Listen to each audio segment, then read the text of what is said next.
Yeroo ammaa kana gaafii namoota baay'ee kan ta'ee fi namoonni baay'een ittiin rakkachaa jiran hojiiwwan onlaayinii hojjechuu osoo hin taane hojii onlaayinii kanneen irratti wanta hojjetan karaa ittiin baafatanidha.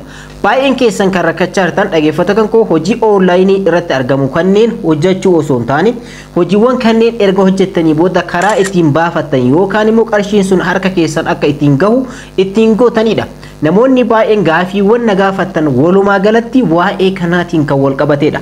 Viidiyoowwan hojiiwwan onlaayinii irratti hojjetaman hunda isaaniitu isin barsiisaa ture keessatti karaalee ittiin hojjettanii fi akkanumallee peemantii meetidii hundayyuu isinitti agarsiisaa ture. Har'a immoo dhaggeeffattoota koo hojiiwwan onlaayinii irratti hojjetan qarshii onlaayinii irratti hojjetan tokko karaalee yookaan immoo akkaawwantiiwwan ittiin baafachuu dandeessan keessaa murteessoo kan ta'an qabadhee isiniif dhufee jira.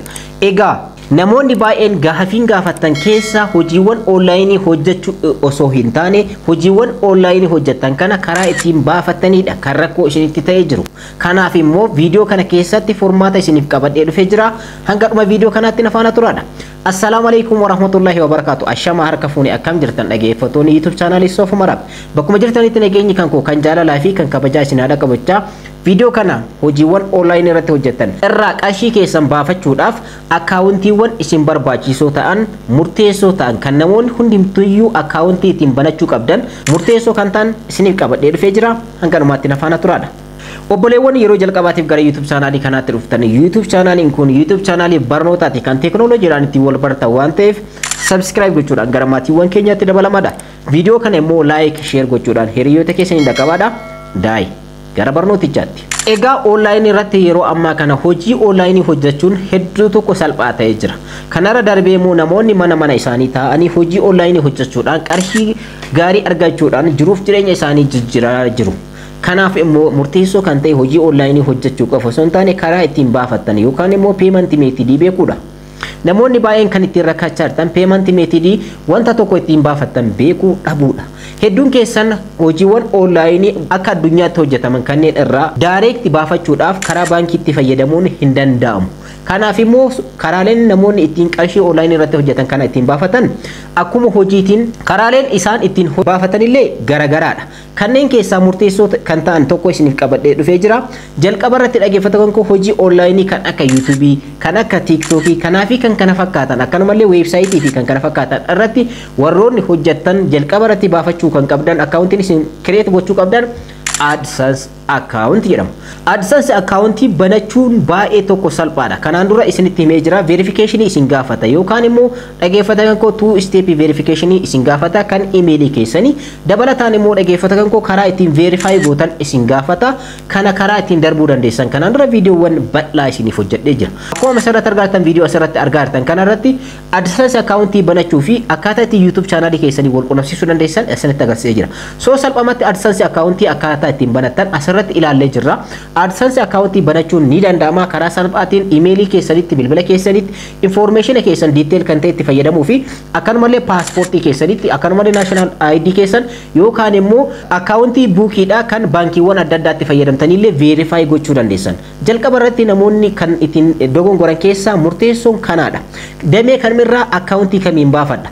Direct YouTuber yoo taate YouTube irraa qarshiin ho'ate hojjette baafachuudhaaf kan si gaafatu account baankii irraa baafachuu miti. Kan si gaafatu AdSense account dha. AdSense account kee erga baafattee booda baay'een keessan akkuma beektan buukii keessan kan biyya keenya keessatti argamu yookaan immoo buukii baankiiwwan adda addaa irraa baafachuudhaan kan akka Nigdi baankii ta'uu danda'a, Oromiyaa baankii ta'uu danda'a, akkanumallee Awaash baank, akkanumallee Wagaagin baankii kan jedhaman baay'eetu jira.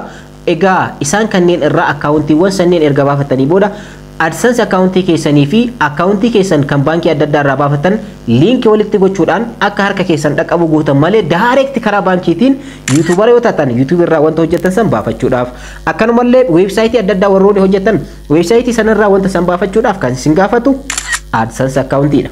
Asirratti beekuun murteessaadha. Egaa baay'een keessan kan dogoggortan cryptocurrency adda addaa hojjettanii akkuma YouTube kana AdSense account isin gaafatu. Innis waan mataa ofii qaba itti deemna. Lammaffaa immoo hojii onlaayinii kanneen hojjechuudhaaf akkanumallee kaffaltiiwwan adda addaa raawwachuudhaaf akkanumallee dhaggeeffattoota kan hojiiwwan onlaayinii adda addaa hojjetan kanarraa baafachuudhaaf fiizaa kaardii yookaan immoo maaster kaardii isin gaafachuu danda'a. Karaan kun kaffaltii biyya keenyaa irratti fiizaa kaardii fi maaster kaardii argachuun hedduu tokko rakkisaadha. Warroonni biyya alaa keessatti argamtan karaa salphaa ta'een maaster kaardii yookaan immoo fiizaa kaardii argachuu dandeessu. Biyya keenya keessatti garuu siistama adda addaatti fayyadamuudhaan virtual card viizaa kaardii yookaan immoo maaster kaardii argachuun ni danda'ama. Kanas karaa weebsaayitiiwwan adda addaa namoota kanneen irratti hirmaatanii maaster kaardii fi fiizaa kaardii adda addaa gurguran irraa bitachuudhaan doolaara muraasa irra kaawwachuudhaan fiizaa kaardii yookaan immoo maaster kaardii adda addaa baafachuu dandeessu jechuudha. Kanaafuu siistama kanneenitti fayyadamtanii akkaataa ittiin fiizaa kaardii yookaan immoo maaster kaardii akkamitti baafachuu dandeenya warroota jettaniif gaafii akkasii yoo qabaattan karaa ittiin baafachuu dandeessan viidiyoo irratti isiniif hojjechuu ni danda'a. Garuu biyya keenya keessatti fiizaa kaardii yookaan immoo maaster kaardii argachuun harka sadaffaadhaan yoo ta'e malee hin danda'amu. Kanaaf karaan kun hedduu keenya ni rakkisa. Kanaafiyyuu karaalee adda addaatti namoota adda addaatti fayyadamuudhaan maaster kaardii fi viizaa kaardii bitachuudhaan yookaan immoo mataa keessanii baafachuudhaan akkanumallee kaffaltiiwwan adda addaa kan waaltawaa ta'e kan doolaaraan kaffalaman akkanumallee kaffaltiiwwan namoota irraa fudhachuu yeroo barbaadnu isaan kunniin murteessoodha. Egaa kanneen lamaan akkaataa ittiin argatan akka isiniif hojjedhu yoo barbaadan koomantii irratti yaada keessan naaf barreessaa. Viidiyoo irratti isiniif hojjedha. Garuu biyya keenya keessatti viizaa kaardii fi maaster kaardii baafachuun seera qabeessa miti. Harka sadaffaadhaan baafachuun ni danda'ama. Sadaffaa irratti immoo hojii onlaayinii hojjettanii hojiiwwan onlaayinii hojjettan sanarraa qarshii baafachuudhaaf akkaawuntiin isin barbaachisu PayPal akkaawuntii jedhama. PayPal akkaawuntii baay'een keessan ni beektanii hojiiwwan onlaayinii irratti hojjetaman weebsaayitii adda addaatiin karaa appilikeeshinii adda addaatiin akkanumallee kaffaltiiwwan adda addaa illee raawwachuudhaaf akkaawuntiiwwan nu qarqaaran keessaa tokko PayPal akkaawuntiidha. Baay'een keessan PayPal akkaawuntii akkaataa ittiin banattan ni beektanii garuu verify nuuf hin taane yeroo dheeraadhaaf nuuf hin hojjetu yeroo muraasa booda ni dhaabbata jettanii yaaddan. Inni kun baay'een keessan akkuma beektan sirriidha. Sababni isaas PayPal akkaawuntiin biyya keenya keessatti leegaalii miti yookaan immoo seera qabeessaa miti.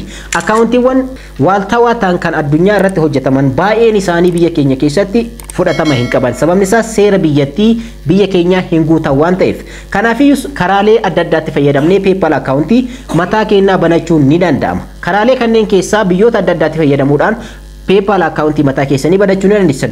Viidiyoo asirratti isiniif hojjedhe irratti dhaggeeffattoota koo baay'een keessan akkuma beektan akkaataa ittiin PayPal akkaawuntii mataa keessanii ittiin banachuu dandeessan isinitti agarsiisee jira. Karaa sanitti fayyadamtanii warroonni PayPal akkaawuntii banattanis kan isiniif hojjete jira, warroonni isiniif hin hojjetanis jira. Sababni isaas PayPal akkaawuntiin wantootni of eeggannoodhaan kan banamu biyya keenya keessatti maaliif harka sadaffaadhaan banna waan ta'eef. Biyya keenya keessatti seera qabeessaa miti. Fakkeenyaaf biyyoota akka Ameerikaa, biyyoota akka Duubaay, akkanumallee Leesotoo, akkanumallee UK fi kan kana fakkaatanitti fayyadamneeti kan PayPal akkaawuntii mataa keenya banachuu dandeenyu. Information nu asirratti guunnu informationoota biyyoota kanneenitti waan ta'eef salphumatti detect godhanii yeroo PayPal akkaawuntii keenya irratti information nu guunne kan Itoophiyaa ta'uu beekan yookaan immoo location nu irraa itti fayyadamnu Itoophiyaa ta'uu yeroo beekan ni dhaabu. Kanaaf wanti isin gochuu qabdan lamaadha. Tokkoffaa PayPal akkaawuntii keessan kanaan dura banattanii bilbila keessan irraa yoo qabaattan isa gonkumaa yoo isiniif hojjechuu dhaabe jechuudha ni haqxanii bifa haarawaan banattan. Ergasii immoo bifa haarawaan erga banattanii booda PayPal akkaawuntii keessanitti yeroo fayyadamtan tokkoffaa dhaggeeffattoota kan wanti isin gochuu qabdan location keessan off gochuudha. Location bilbila keessanii. Lammaffaa immoo dhaggeeffattoota kan wanti isin gochuu qabdan VPN adda addaatti fayyadamtanii VPN kun location isinitti argamtan ni argisiisa waan ta'eef salphumatti detect godhanii isin Itoophiyaa keessa jiraachuu biyya kana keessatti immoo PayPal akkaawuntiin akka banamuu hin dandeenye waan beekaniif detect godhanii yoo argatan salphumatti isinirra cufuu danda'u. Kanaaf wantoota lama beekuun murteessaadha. PayPal akkaawuntii mataa keessanii yeroo banattan yeroo ittiin baafattaniin booda qarshii onlaayinii irratti hojjettan kana karaa PayPal keessaniitiin erga baafattanii booda qarshii kana hatantamaan jechuudha PayPal akkaawuntii keessanirraa gara baankii keessanitti erguudhaan salphumatti dhaggeeffatamu PayPal akkaawuntii keessan duwwaa gootanii yeroo isin barbaachisetti banattanii yeroo kaan immoo yoo isinirraa cufames rakkoon qabu. Sababni isaas duwwaa yoo jiraate rakkoon qabu. Garuu of eeggannoon isin gochuu qabdan PayPal akkaawuntii keessan irratti doolaara qabdan yeroo dheeraadhaaf tursiisuu hin qabdan, doolaara guddaa irra kaawwachuu hin qabdan. Sistamatti fayyadamtanii sistama kanneen kan mataa keessanitti fayyadamtanii jechuudha salphumatti hojii onlaayinii kanneen irraa baafachuu ni dandeessu. hojiiwwan online irratti hojjetan irraa jechuudha dhaggeeffatan koo qarshii hojjetan baafachuudhaaf keessattuu kan akka cryptocurrency-wwan adda addaa hojiiwwan airdrop adda addaa irratti baafachuudhaaf kan isin qarqaaran immoo wallet-wwan adda addaati. Walletiin gosoota lama qabu isiniin jedhee jira kanaan dura isaanis seera qabeessa warroota ta'anii fi warroota seera guutuu qabanidha. Seera qabeessa warroonni ta'an riskii hin qabanii akka carraa ta'ee yoo kan badanillee ta'e deebiftanii qarshii san argachuudhaaf ni rakkattu. Warroonni seera qabeessa ta'an garuu community isaanii kontaaktii gochuudhaan salphamatti qarshiin keessanii achirraa yoo bade deebistanii argachuu dandeessan. Walleetiiwwan cryptocurrency adda addaatiif yookaan immoo airdroppiiwwan adda addaatiif barbaachisan eenyudha jennee yoo ilaallu immoo isaanis gosa lamatti qoodamu. Isaan exchange gochuu dandeenyu fi exchangeewwan warroota ta'anii fi akkanumallee karaa bootii telegiraamaatiin warroota banamanidha. So baay'een keessan wanti asirratti isin dogongortan cryptocurrency-wwan adda addaa irratti trade warroonni gootan akkanumallee airdroppiiwwan adda addaa warroonni hojjetan baay'een keessan karaa ittiin baafattan ni beektan. Garuu warroonni haarawaa dhuftanii cryptocurrency adda addaa irratti invest gochuu barbaadan yookaan immoo akkanumallee airdroppiiwwan adda addaa hojjetanii yeroo isaan list isaaniitti qarshii sana achirraa baafachuu barbaadan karaa baankiitiin baafachuun ni danda'ama isinitti fakkaata. Garuu hin danda'amu. Karaan ittiin baafatan karaa walleetiiwwan adda addaa baafachuudhaan. Akkaawuntiiwwan walleetiiwwan adda addaa ni banatanii akkaawuntiiwwan sanneen wajjin wal qunnamsiisuudhaan cryptocurrency sanneen irratti trade gochuu dandeessanii yookaan immoo dhaggeeffatamuun kee invest gochuu dandeessanii yookaan immoo airdroppiiwwan adda addaa karaa bootii telegiraamaatiin kan dhufan kataabtuu ernitaan kan ammaa kana jechuudha. Isaan kanneen warroonni hojjetan baay'een keessan walleetiiwwan mataa keessanii banattaniiti kan walleetii keessan irratti baafattan malee karaa buukii baankiiwwan adda addaatiin baafachuun hin danda'amu. Garuu karaa walleetii keessaniitiin erga baafattanii booda walleetii keessan irratti namoota wajjin P2P irratti gurgurachuudhaan ergasii immoo namoonni karaa baankii akkaawuntii baankii keessaniitiin akka isiniif ergan gootanii harka sadaffaadhaan gara baankii keessaniitti akka isiniif galu gochuu dandeessan. Direct garuu karaa baankiitiin baafachuun hin danda'amu. Kanaafiyyuu warroonni cryptocurrency-wwan adda addaa hojiiwwan online kanneen akka airdroppiiwwan adda addaa fi kan kana fakkaatan irratti hojjechaa jirtan walleetiiwwan isin banachuu qabdan gosa lama isiniin jedhee jira. Exchangeewwan warroota ta'anii fi karaa bootii telegiraamaatiin warroota banamanidha. Exchangeewwan warroonni ta'an kan akka Binance, Bybit, OKX fi Bitget, Gate.io, KuCoin fi kan kana fakkaatan walleetiiwwan bal'aan jiran. Walleetiiwwan kanneen keessaa murteessoo kan ta'anii fi isaan baay'ee namoonni baay'een jaalatan Binance, Bitget fi Bybit, OKX fi kan kana fakkaatan baay'ee tokko namoonni baay'een irratti hirmaataa jiranii irra hojjetanii seera qabeessadha. Isaan kunniin garuu seera isaanii guutuudhaaf KYC isin gaafatu. KYC jechuun now your customer jechuudha. Customer yookaan immoo miseensa isaanii ta'uu keessan karaa ittiin verify ittiin gootan yookaan akkuma baankii tokko dheetanii baankii sanirraa buukii mataa keessanii yookaan akkaawuntii mataa keessanii create gochuudhaaf suuraa keessan information keessanii fi akkanumallee waraqaa eenyummaa keessan isin gaafatan isa kanarratti illee dhaggeeffatan koo international kan ta'e jechuudha kan akka international ID akkanumallee international driver license fi akkanumallee passportii isin gaafachuu danda'an. Wantoota kanneen itti fayyadamuudhaan KYC isaanii on erga godhatanii booda walleetii mataa keessanii banattanii walleetiiwwan kanneen irratti cryptocurrency-wwan adda addaa irratti hojjechuu, invest gochuu, trade gochuu, akkanumallee airdroppiiwwan adda addaa yeroo hojjetan airdroppiiwwan sanneen irratti yeroo tookinii isiniif kafalan karaa walleetiiwwan kanneeniitiin baafachuu dandeessan. Isaan kunniin seera qabeessadha. Sababni isaas KYC isin gaafatu waan ta'eef. Inni lammaffaadha immoo warroota KYC isin gaafannedha. Walleetiiwwan akkanaa kunniin karaa bootii telegiraamaatiin kan banamanidha baay'een isaanii. Kanneen keessaa telegiraam walleetiin KYC isin gaafachuu danda'a. Garuu isin gaafachuus dhiisuu danda'a. Garuu KYC yoo isin gaafate verify gochuun irra caala faayidaa qabeessadha jechuudha. Egaa walleetiiwwan seera guutuun illee isin barbaachifne akkanumaan salphama information keessan qofa itti galchuudhaan salphamatti banachuu dandeessan keessaa Keeper walleetii, Keeper walleetii fi akkanumallee Telegram walleetii fi kan kana fakkaatan ni jiran karaa bootii telegiraamaatiin kan banaman kan yeroo ammaa kanallee dhufaa jiran baay'eetu jira. Bitgetiin yeroo ammaa kan dhufaa ittiin jira. Akkanumallee Keeper walleetiin dhufaa jira baay'eetu jira jechuudha. Isaan kanneen banachuudhaan salphamatti cryptocurrency-wwan adda addaa yookaan immoo pirojektiiwwan airdrop adda addaa irratti hojjetan san karaa kanneeniin baafachuu dandeessan. Egaa dhaggeeffatan koo viidiyoo kana keessatti hamma tokko dameedhaan addaan qoodee akkaawuntiiwwan yookaan immoo walleetiiwwan isin banachuu qabdan hojii online inni hojjetan yoo ta'e isinitti agarsiisee jira. Egaa direct karaa baankii keessaniitiin kan isiniif kafalu hin jiru. Garuu asirratti wanti isin beekuu qabdan harka sadaffaadhaan gara baankii keessaniitti karaa sistema ittiin galfattan yoo beektan sistemoota nama isinitti hime kanneen itti fayyadamuudhaan salphamatti gara akkaawuntii keessanitti akka isiniif galu gochuu dandeessan. Hojiiwwan cryptocurrency-wwan adda addaa yoo ta'e waaletii keessan ni banatanii waaletii keessan irratti immoo P2P wanta jedhamutu jira. Keessattuu Telegram waaletii fi Binance irratti P2P tu jira jechuudha. Achirratti jechuun P2P jechuun person to person jechuudha. Namarraa namatti gurguru jechuudha. Cryptocurrency qabdan san namootaaf ni gurgurtanii namoonni immoo gara baankii keessaniitiin akka isiniif galchan gootanii jechuudha. Harka sadaffaa jechuun isa kanaadha. So dhaggeeffattoonni koo karaa kanaani.